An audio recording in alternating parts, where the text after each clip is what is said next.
ഈ വീഡിയോ ഭാഗത്ത് നമ്മൾ നോക്കുന്നത് റേഷൻ കാർഡിലെ LPG ഡീറ്റെയിൽസ് എന്നുള്ള മെനു എന്തിനൊക്കെയാണ് ഉപയോഗിക്കുന്ന സമയത്ത് ശ്രദ്ധിക്കേണ്ട കാര്യങ്ങൾ എന്തൊക്കെ, അപ്ലോഡ് ചെയ്ത് കൊടുക്കേണ്ട ഡോക്യുമെന്റുകൾ എന്തൊക്കെ എന്നുള്ളതാണ്.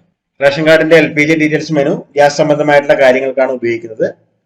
അതായത് നിലവില് ഗ്യാസ് കണക്ഷൻ ചേർക്കാത്ത ഒരു റേഷൻ കാർഡ് ആണെങ്കിൽ അതിനകത്ത് കണക്ഷൻ ചേർക്കുന്നതിനുള്ള ഒരു മെനു ആണ് LPG ഡീറ്റെയിൽസ് എന്നുള്ള മെനു. അപ്പൊ അതിന്റെ ഒരു അനുബന്ധ സർവീസ് നമുക്ക് ചെയ്യാനായിട്ട് നമ്മൾ ചെയ്യേണ്ടത് റേഷൻ കാർഡിന്റെ ID വെച്ചിട്ട് ലോഗിൻ ചെയ്യുക എന്നുള്ളതാണ്.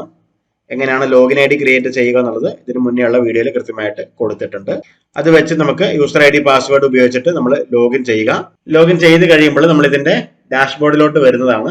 നമ്മൾ എന്ത് സർവീസുകൾ ചെയ്യുന്നു, റേഷൻ കാർഡ് സംബന്ധമായിട്ടുള്ള എന്ത് സർവീസുകൾ നമ്മൾ ചെയ്യുമ്പോഴും നമ്മൾ ഉപയോഗിക്കേണ്ട മെനു ആണ് ഈ സർവീസസ് എന്നുള്ള മെനു. എല്ലാ വീഡിയോയിലും ഞാൻ കൃത്യമായിട്ട് പറഞ്ഞതാണ്. റേഷൻ കാർഡിന്റെ അപേക്ഷകൾക്കെല്ലാം തന്നെ പൊതുവായിട്ടുള്ള ഒരു രൂപമാണ്. അതിന്റെ മെനു മാറുക എന്ന് മാത്രമാണുള്ളത്. ബാക്കി രൂപങ്ങളെല്ലാം തന്നെ സെയിം ആണ്. അതുകൊണ്ട് തന്നെ ഒരു വീഡിയോയിലും അപേക്ഷ സമർപ്പിക്കുന്ന വിധം ഞാൻ കാണിക്കുന്നില്ല. കാരണം നിങ്ങൾക്ക് വളരെ സിമ്പിൾ ആയിട്ട് മനസ്സിലാവുന്ന ഒരു മെത്തേഡാണ്. എല്ലാ വീഡിയോയിലും പറഞ്ഞു പോകുന്നത് ഓരോ മെനുകൾ എന്തിനൊക്കെ ഉപയോഗിക്കുന്നു, എന്തൊക്കെ കാര്യങ്ങൾ ശ്രദ്ധിക്കണം എന്നുള്ളത് മാത്രമാണ് എല്ലാ വീഡിയോയിലും പറഞ്ഞു പോകുന്നത്. ഇപ്പൊ നമ്മൾ LPG ഡീറ്റെയിൽസ് ആണ് നോക്കുന്നത്. LPG ഡീറ്റെയിൽസ് എന്നുള്ള ഭാഗത്ത് ക്ലിക്ക് ചെയ്യുക.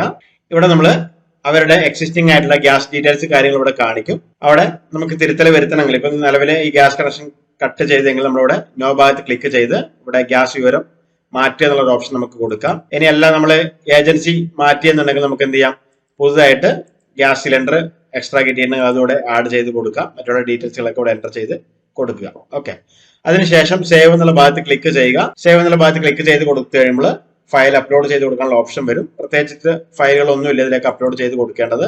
അത് മറ്റു രേഖകൾ അപ്ലോഡ് ചെയ്ത് കൊടുത്തില്ലെങ്കിൽ നിങ്ങൾക്ക് മുന്നോട്ട് പോകാനേ സാധിക്കും. നിങ്ങൾ സൈനഡ് ആപ്ലിക്കേഷൻ മാത്രമാണ് ഇതിൽ അപ്ലോഡ് ചെയ്ത് കൊടുക്കേണ്ടത്. സൈനഡ് ആപ്ലിക്കേഷൻ നമുക്ക് ലഭിക്കാനായിട്ട് നമ്മൾ ഇവിടെ സേവ് കൊടുത്തു കഴിയുമ്പോൾ നമുക്ക് ഇവിടെ ഫയൽ അപ്ലോഡ് ചെയ്ത് കൊടുത്തു കഴിയുമ്പോൾ നമുക്ക് ഒരു സബ്മിറ്റ് എന്നുള്ള ഓപ്ഷൻ കാണിക്കും. നമ്മളത് കൊടുത്തു കഴിയുമ്പോൾ നമുക്ക് പ്രിന്റ് ലഭിക്കും. ആ പ്രിന്റ് കസ്റ്റമർ സൈൻ ചെയ്ത് കൊടുക്കുന്നതിനാണ് സൈനഡ് ആപ്ലിക്കേഷൻ എന്ന് പറയുന്നത്. അത് എല്ലാ റേഷൻ കാർഡിന്റെ അപേക്ഷകളിലും മാൻഡേറ്ററി ആയിട്ടുള്ള ഒരു ഡോക്യുമെന്റ് ആണ്. അത് അറ്റാച്ച് ചെയ്ത് കൊടുക്കുന്നതോടുകൂടി ഫൈനൽ സബ്മിറ്റും കൂടി ചെയ്യുന്നതോടുകൂടി അപേക്ഷ താലൂക്ക് സപ്ലൈ ഓഫീസിലോട്ട് ഫോർവേഡ് ആവുന്നതാണ്. റേഷൻ കാർഡിന്റെ ഒരു അപേക്ഷക്കും ഗവൺമെന്റിലേക്ക് ഫീയോ കാര്യങ്ങളോ നിലവിലില്ല.